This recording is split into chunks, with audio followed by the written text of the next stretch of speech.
శ్రీవారి భక్తులు అత్యధిక స్థాయిలో ఎస్వి అన్నప్రసాదం ట్రస్టుకు విరాళాలు అందజేస్తూ వస్తున్నారని టీటీడీఈఓ అనిల్ కుమార్ సింఘాల్ తెలిపారు.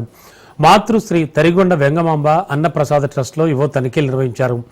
ఎస్వి అన్నప్రసాదం ట్రస్టుకు టీటీడీ వద్ద నుంచి గ్రాంట్ విడుదల చేస్తూ వచ్చామని, 2020 తర్వాత కార్పస్ ఫండ్ ద్వారా నిర్వహణ చేపడుతూ వస్తున్నామని సింఘాల్ తెలిపారు. 2023-24 ఏడాదిలో ఎస్వి అన్నప్రసాదం ట్రస్టుకు 1854 కోట్లు కార్పస్ ఫండ్ ఉండేదని, 2024-25 ఆర్థిక సంవత్సరంలో 2127 కోట్లకు కార్పస్ ఫండ్ పెరిగిందన్నారు. ఇప్పటివరకు 2263 కోట్ల రూపాయల కార్పస్ ఫండ్ ఉందన్నారు.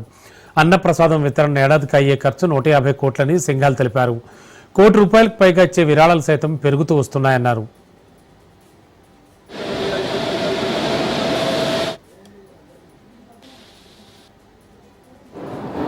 పంతొమ్మిది 1985లో మనం ఈ అన్నదానం స్కీము ప్రారంభించాక 94లో ఈ అన్నదానం ట్రస్ట్ అనేది ఏర్పాటు చేయడం జరిగింది.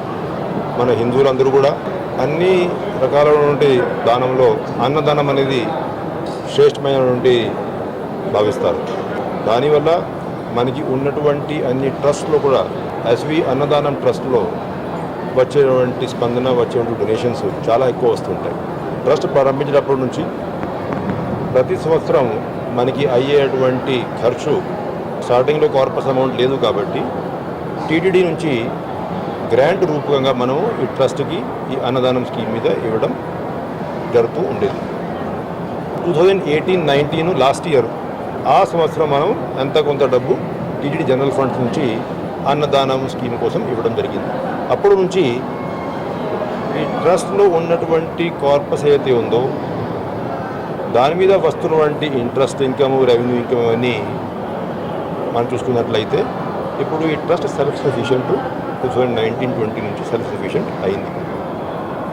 ప్రతి సంవత్సరం ఈ ట్రస్ట్కి వస్తున్నటువంటి డొనేషన్స్ పెరుగుతూ ఉన్నాయి ఒక సైడ్, అదేవిధంగా కార్పస్ పెరుగుతూ ఉంది కాబట్టి ఇంట్రెస్ట్ ఇన్కమ్ కూడా ప్రతి సంవత్సరం పెరుగుతూ ఉంది. ఉదాహరణంగా ఇప్పుడు మనం